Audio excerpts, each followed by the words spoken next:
So I just wanted to talk about these sort of videos that, well, Bart Ehrman talks about them, calls them mythicists, those who believe that Jesus was a myth, that he wasn't a real historical person that lived and breathed on earth, but that he was just a myth that people wrote about and then people turned him into a real person. So these videos by mythicists on YouTube, or they write books too, they are trying to persuade people that Jesus did not historically exist. And they will spout all sorts of things, like in this video, Jesus the empty cross. And, it usually just hits you really quickly.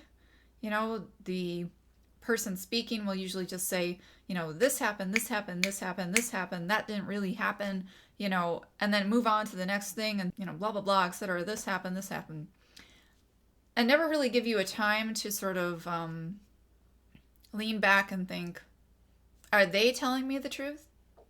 There's no sources. Or if there are sources, if you look it up yourself, then you might find out that they're wrong.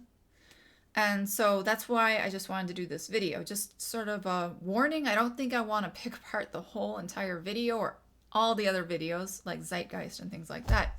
But there are so many things that they're just inaccurate about, and basically lying, and the author of this particular video probably didn't know that they were lying, or twisting the truth at all.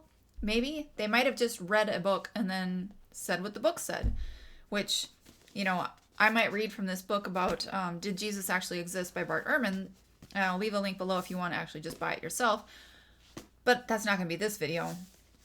But if I did, then I would want you to check the sources yourself. Don't just believe me. Don't just believe a book. Go check the sources yourself. That's what I do. And that's why it takes me so long to watch these videos that people post, because it's an hour long, and every single point that they make, you have to pause the video and then go research it yourself and then try to find out, well, were they telling the truth, or are they twisting the truth in order to get you to believe what they want you to believe?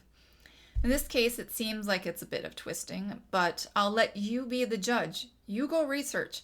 I'm going to just explain, my thoughts and what some other people have said on this issue, and then you go research it. So I'll play a clip right now from this video, and then I'll come back and discuss Justin Martyr. Justin Martyr was one of the leading early Christian writers who wanted to make Jesus a historical figure. Justin's writings are available in the original Greek without later changes made by the Catholic Church. In these original writings, Justin directly quotes the Old Testament over 300 times, often directly naming Old Testament authors, but he never, not even once, quotes Mark, Matthew, Luke, and John. Justin Martyr, who never quotes from the New Testament Gospels, does refer to these Gnostic Gospels.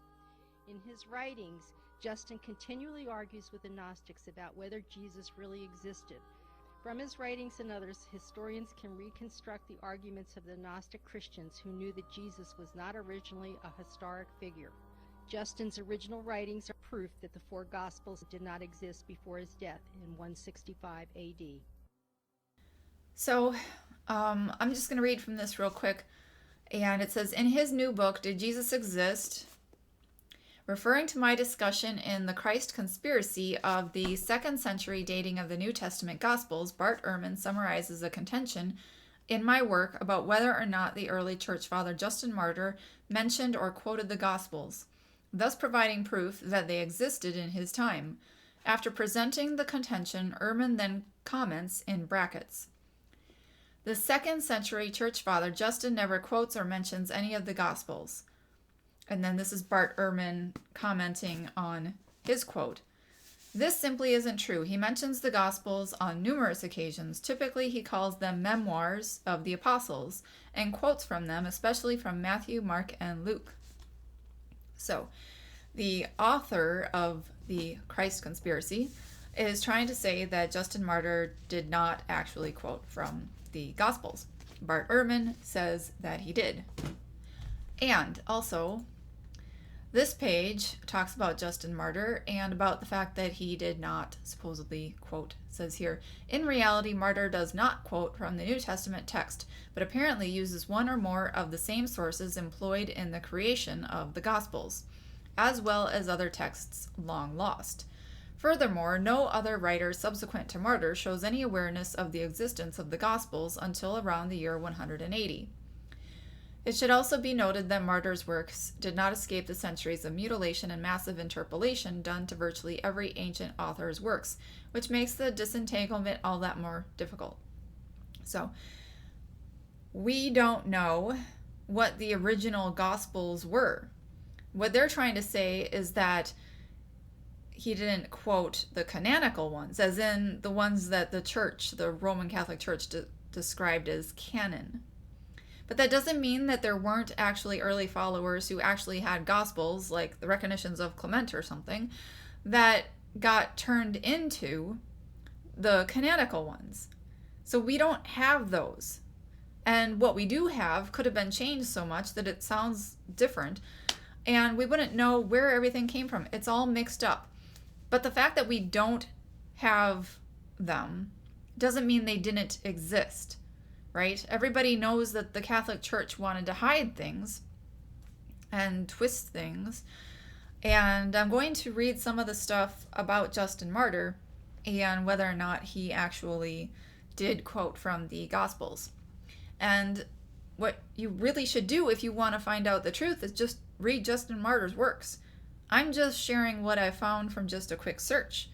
But if you want to know if they're telling the truth or not, you should read that. But what I'm saying is that don't just listen to videos that say that he never existed without researching every single thing, because they can be just making things up.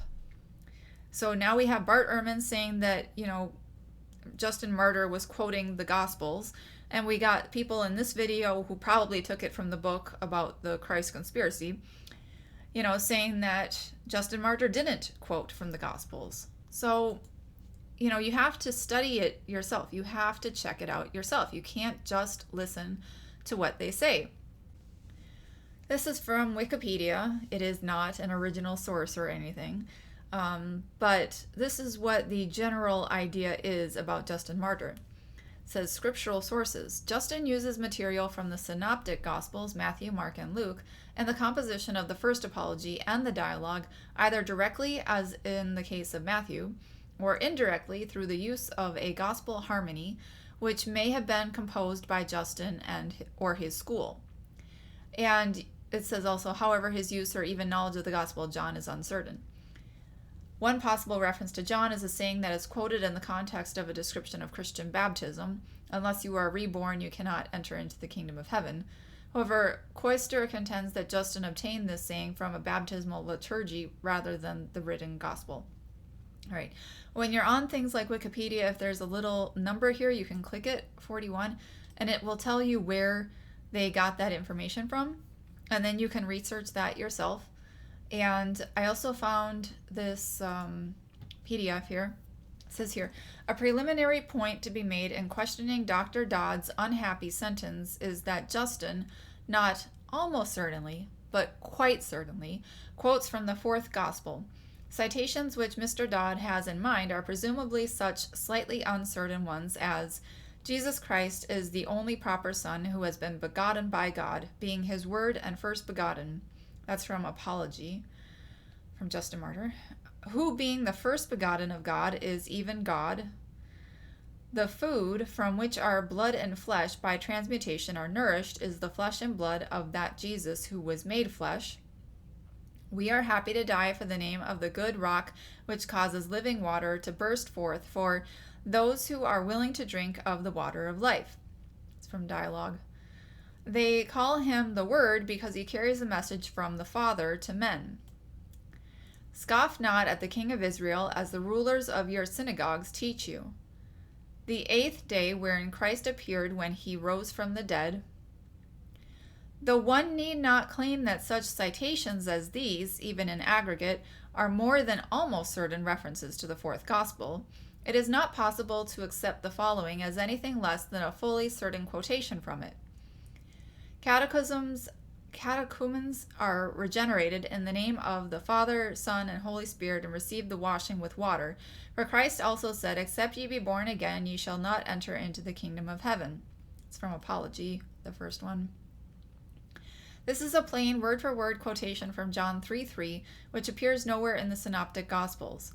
Justin immediately follows it with, Now that it is impossible for those who have once been born to enter their mother's womb, is manifest to all.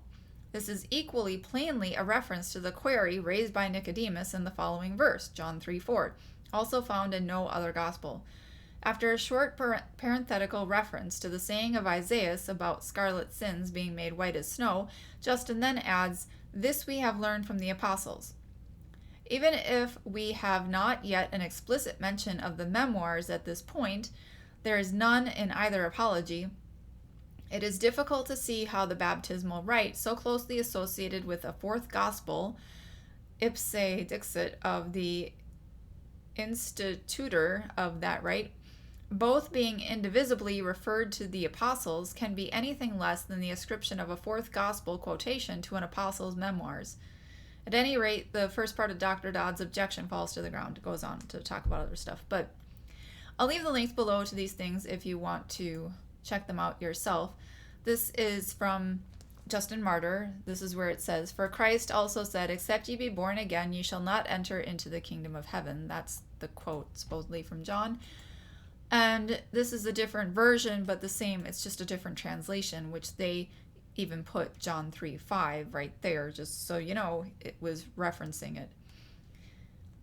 So does Justin Martyr quote from the New Testament, the Canonical Gospels? Does he quote from Mark, Luke, John, Matthew? The general consensus is that he does, but the Mythicists say that he doesn't. So do your own research and actually read what Justin Martyr wrote, and then you can figure out whether or not you believe he does or not. So that's why I always leave references below. I always leave links to where I got my information from and why I came to the conclusions I've come to at this point. So you can see that. You can also see my video on the foundational beliefs of why I personally think that Jesus, actually existed. And all those other links below. So just check them out if you're interested in more. Thank you for listening, and shalom. Chris White once coined the phrase short-term New World Order freakout syndrome to explain what it's like to have your perception of the world shattered. Of course, it's not just about the shape of the world, whether it's flat, round, or something else entirely. This New World Order freakout often includes now saying no to GMOs, fluoride, vaccines, and pharmaceuticals. It's a complete overhaul to your lifestyle. And trying to explain that mainstream media is just propaganda to promote false flags, division, and more can really put a strain on your relationships. Have you gotten tired of being mocked by your own family for what you share? We've all been there. Are you treated like the black sheep because of the commandments you keep? I get it. We're all trying to figure things out together, but sometimes you just have to let your family and friends be. Plant the seed and wait and see. But while you wait for them to catch up, do you wish you had someone to talk with who gets it? That's what Truth or Talk is for. Being able to discuss what's going on in your life and what you're interested in without feeling like you're going to be judged as a crazy conspiracy theorist who should be on drugs or committed. No subject is taboo, and I'd love to hear from you. Simply truthertalk.com. Simply make an appointment and let's talk, Truther.